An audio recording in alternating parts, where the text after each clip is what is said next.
find out, can technology help you go faster? I'm here with professional race car driver Dave Freitas, and we're going to see firsthand how a computer can help make better race car drivers. Let's get to know the track. Well, we're here at Buttonwillow Raceway today. It's a purpose-built 10-turn track. It's got elevation changes, a really sharp hairpin, everything you need to test both the driver and the machine. Before I jump headfirst into a race car, Dave's going to help me master the track's twists and turns in this BMW 328i Coupe. With the open wheel car, you'll have to be a little more docile with the wheel. So just nice and easy. Now that I've got a handle on the track, let me introduce my next ride. The F2000 race car. This speedster only weighs 1,000 pounds with 150 horsepower and gets a top speed of 155 miles per hour, giving it an excellent power-to-weight ratio. This is essentially the training race car for numerous Indy 500 racers.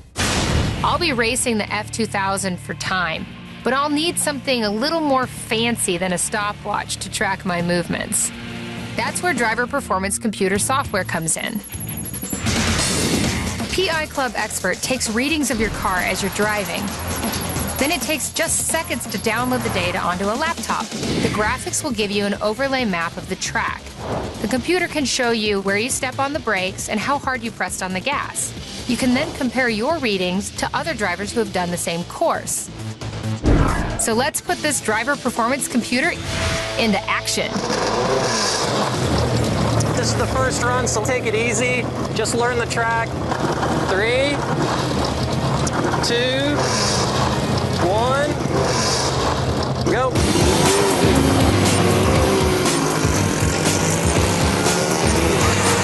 The cars they're not made to be driven slow, and if you're getting up to speed, they're a lot harder to shift.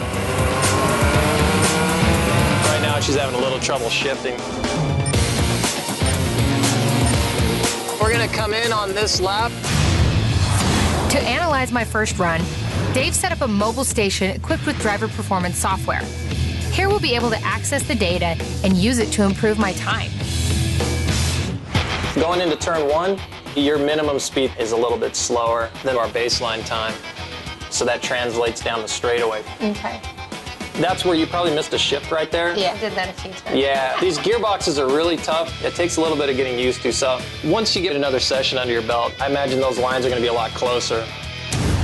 Armed with the specific data on my first lap, 3, I should be able to improve my time. 2, 1, go.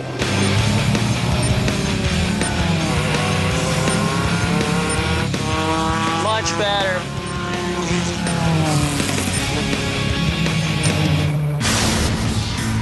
Now you're going a lot faster, you're braking later, picking up the throttle sooner. Your speed is really close to our datum lap. And then going through turn 3, it's virtually identical. I think it'd be a lot of fun to do it with you on the track, too, to get that feeling of what it's like to have another race car there. You want to race? Competition's good, right? Yeah, let's do it. The computer told me exactly where to brake, turn, and get on the gas. Now it's up to me to see if I can keep up with Dave. Off the line, I have the lead. Using what the driver's software taught me, I'm getting into and out of the corners faster.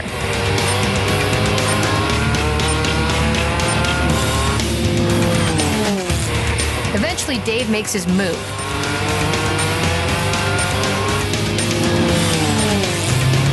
Then I make one of my own. But on the keep-in turn, I lose my lead.